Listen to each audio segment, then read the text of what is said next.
안녕하세요. 호주 요리 유학 이민 취업 전문 셰프크루 대표 젤입니다. 많은 분들이 요리사의 꿈을 안고 호주로의 유학 혹은 취업을 위한 도전을 하고 있죠. 이런 목표를 두고 계신 분들은 본인이 해야 할 것들을 아주 잘 알고 있으실 겁니다.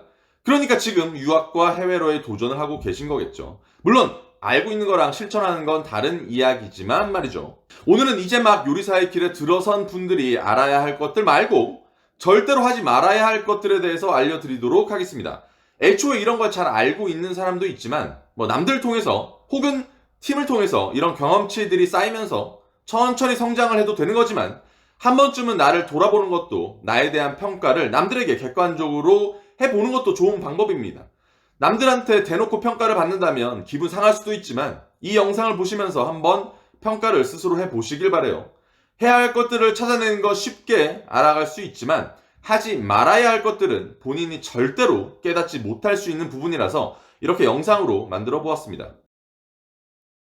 요리 유학을 이제 막 시작했지만 좋은 직장에서 기회를 얻고 일하시는 분들 중에 힘이 들어간 분들이 간혹 보여요. 남들보다 훨씬 더 많은 열정을 가지고 있고 공부도 하고 일을 잘하는 모습에 스스로를 높여가는 분들이 있어요. 하지만 이런 열정이고 긍정적인 모습이 의도와는 정반대로 적을 만들거나 스스로를 고립시킬 수 있다는 것도 알아야 합니다. 경력이 많은 분들이 그에 맞는 위치에서 이런 모습을 드러내는 것들이랑은 정말 다른 이야기예요. 이런 자신감 있는 모습은 위에 사람들에게는 좋은 모습으로 비춰질 수 있겠지만 동료들이나 팀에게 자칫 심각한 오해를 불러일으킬 수도 있습니다. 요리사로서 성장하는 데 있어서 동료들 혹은 같은 직급에 있는 분들의 인맥은 굉장히 중요합니다. 이런 것들 다 무시하고 혼자만 뛰어나게 성공할 수는 절대로 없어요. 자만심과 자신감은 정말 한 끗 차이입니다. 자만심으로 가득 차서 스스로 고들냄지가 되어도 되지만 긍정적인 자신감으로서 동료들과 상사 모두가 인정해주는 요리사가 되시길 바래요. 결국 요리사는 개인의 능력을 키우는 것이 최종 목표가 아니라 팀의 능력을 우선시하고 높일 수 있는 능력을 갖춘 사람이 되는 게 목표인 직장이니까요.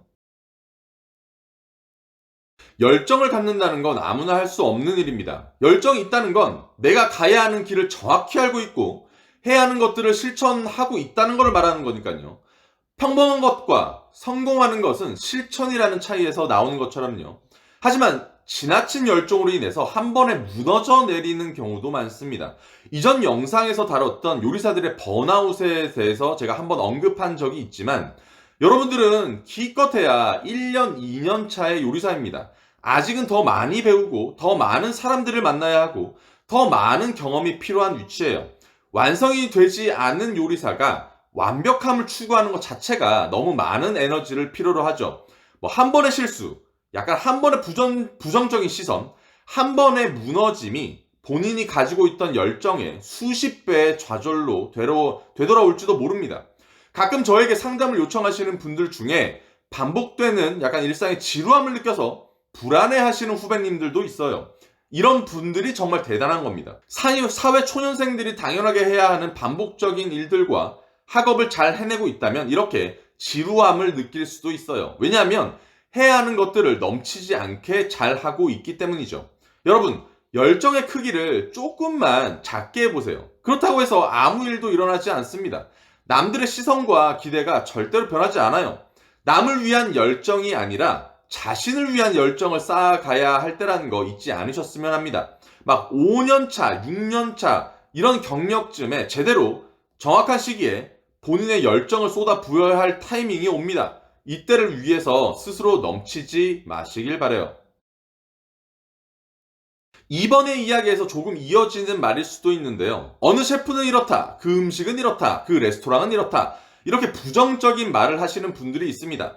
유명한 레스토랑에 가서도 비평가에 빙의하셔서 평가를 하시는 분들이 많은데 웬만해서는 인스타나 혹은 요리사들의 모임에서 좋은 이야기들을 위주로 생각하고 말을 하시는 게 맞습니다. 요리라는 걸 주관적인 평가에서 평가를 하는 건 맞지만 아직 객관적인 관점을 가진 만큼의 경력이 없는 사람이 섣불리 이야기해서도 안 되고 음식을 만들어낸 요리사의 철학을 얕은 지식으로 함부로 평가할 수는 없는 거죠. 남을 깎아서 나를 높이는 것만큼 쉬운 일은 없지만 그 높이는 단단하지 않습니다. 누군가가 자신을 깎는 날이 온다면 이 또한 잘 받아들일 수 없게 될 수도 있어요. 굳이 적을 만들지 않아도 됩니다. 적을 만들려면 방어할 수 있는 능력도 같이 키워야겠지만요. 좋은 영향력을 주는 셰프님으로서 성장을 하셨으면 하는 바람입니다. 가끔씩 보면 유학을 하기 전에 한국인들이 많이 없는 학교를 추천해 주세요. 혹은 유학까지 와서 뭐 한국인들과 친해지기 싫습니다. 라고 하시는 분들이 있습니다. 이런 생각을 가질 수는 있어요. 뭐 외국까지 와서 한국 사람이랑 어울리면 영어가 늘지 않겠지. 굳이 한국 사람이랑 뭐 몰려다니기 싫다. 뭐 이런 거죠. 하지만 외국에서 자신의 국적을 멀리하는 분들은 가만 보면 한국 사람들밖에 없는 것 같아요. 한국 사람이라 한국말을 한다고 해서 영어가 늘지 않는다는 건 엄청난 핑계입니다. 수업도, 과제도, 직장에서 일할 때도 하루 내내 영어만 쓰는데 쉬는 시간이나 쉬는 날에 한국 사람들 만나고 소주 마시고 논다고 영어가 줄어들 것 같으면 평소에도 안 하신다는 얘기예요. 한국 사람들이랑 매일 몰려다니면서 소주 퍼마시고 학교 수업 시간이나 업장에서 한국말만 맨날 쓰면서 민폐를 끼치는 분들도 있어요. 이런 정신머리 없는 사람들이 되지 말자는 이야기지, 적당한 한국말과 한국 사람들을 만나는 건 언어적인 스트레스를 해소하는 방법 중 가장 큰 방법 중에 하나가 될 수가 있습니다. 뭐 한국 사람이 한식을 뭐 자랑스러워해야 되고 한국 사람의 자부심을 느끼고 하는 뭐 거창한 의미가 아니라 적어도 같은 말을 할 수 있는 사람에게 신뢰를 쌓고 관계를 만들어 나가는 거 못하는 사람이 뭐 다른 문화와 언어를 가지고 있는 사람에게 더 잘할 수는 없다고 생각해요. 그들 또한 그들의 문화와 언어를 가진 사람에게 더 잘할 거니까요. 적어도 같은 나라 사람인 한국 사람에게 굳이 뭐 미움을 사지 않아도 된다고 생각합니다. 그리고 결정적인 기회는 늘 한국 사람들 통해서 많이 온다는 것도 뭐 경험자의 위치에서 알려드립니다. 약간 첫 직장이 잘 풀리는 분들이 있어요. 일 하나 기가 막히게 잘한다는 이야기도 듣고, 뭐 팀들 분위기도 좋고, 막내지만 막 윗사람들 일까지 척척 해내고, 코미로 시작했는데 1년 지나서 막 CDP 달고 막 날라다니는 분들이 있죠. 저도 뭐 마찬가지 케이스긴 하지만 나를 좋아해주고 나의 행동을 이해해주는 팀을 만나서 잘 풀리는 케이스들이 있습니다. 여기에서 큰 실수를 하시는 분들이 있어요. 다른 곳에서도 나를 반겨주고 좋아해주고 인정해줄 거라는 생각입니다. 지금의 팀들과 지금의 내 선임들이 부족한 자신의 부분을 채워줘서 뭐 완벽함을 누릴 수 있는지를 생각해 봐야 돼요. 어떤 분들은 이런 행복한 현재에 지루함이나 자만심이 채워져서 다른 업장으로 이직을 고려하시는 분들이 있습니다. 하지만 한 번만 더 돌아보세요. 내가 지금 이런 환경에서 얼마나 많은 걸 더 배울 수 있는지요. 내가 맡은 섹션의 음식을 몇 주 반복하면서 뭐 못할 리가 없잖아요. 다른 섹션에 가더라도 마찬가지입니다. 이런 기술적인 부분의 행동들 말고 시스템과 서비스와 사업적인 부분의 공부를 할 수 있는 선택지는 잘 주어지지 않습니다. 보통은 한 섹션에 박혀서 반복적인 일과를 소화해낼 수밖에 없는 저희는 피고용이니까요. 하지만 지금은 내 위치에서 나를 더 인정해주고 더 많은 걸 알려주려 하고 팀원으로서 녹아내고 있다면 단순하게 기술과 요리라는 걸 벗어나서 훨씬 많은 기회를 잡을 수 있다는 뜻이 되니까, 혹시나 이직을 생각하고 있거나 뭐 지루하면 저에게 상담을 하세요. 객관적으로 여러분들께 판단을 내리도록 하겠습니다. 호주는 요리 유학을 하고 학교를 다니면서 일을 할 수 있어서 몇몇 분들은 요리사로서 빠르게 인정받고 진급하고 기회를 얻는 경우도 있죠.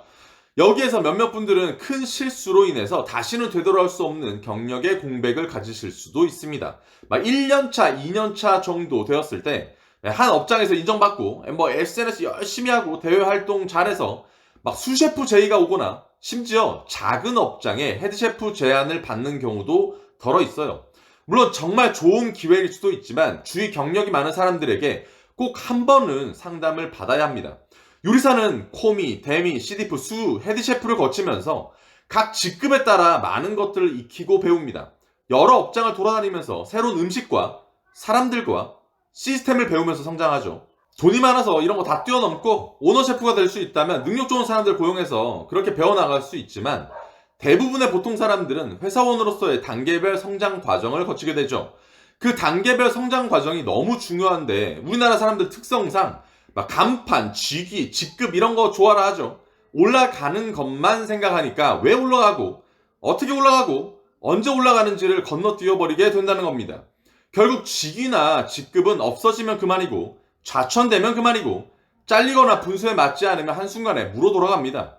기술직, 요리를 하는 사람으로 생각을 하거나 요리사를 그렇게 대우하는 분들은 경력 없는 사람에게 이런 기회를 주고 받습니다. 요리사를 기술직으로만 생각하니까 그래요. 만약에 경영이나 매니징 같은 능력을 생각했다면 상식이 있는 사람은 절대로 경력 1년차, 2년차들에게 매니지먼트의 역할을 맡기지는 않겠죠. 물론 이런 기회를 받아서 잘 해내고 인정받고 빠르게 높은 자리에 올라가는 경우도 있습니다. 제 주위에도 있어요. 하지만 특수한 경우고 누구는 이런 기회를 잘 해냈다고 해서 본인에게 적용시키면 안 됩니다. 성공한 1%의 사람을 표준으로 두고 자신을 빗대지 말라는 이야기죠. 높은 직급에는 그만한 책임이 뒤따릅니다. 그 책임을 지려 하다가 배워야 할 것들을 못 배우고 지나갈 수 있어요. 원래 그런 단계별 경험과 경력으로 의무와 책임을 질 수 있는 단단한 위치를 만드는 거니까요. 또한 그런 기회가 한순간에 물거품으로 변하고 뒤늦게 본인의 자리를 찾아야 할 때 현타 세게 옵니다. 그러니까 만약에 이런 기회가 왔다면 적어도 저랑 한 번쯤 상담을 해서 이게 똥인지 된장인지 아는 것도 중요하겠죠. 여러분들 늘 건강하시고 체력관리, 열정관리 하시는 하루가 되셨길 바랍니다. 그럼 다음 영상으로 다시 찾아뵙겠습니다. 안녕!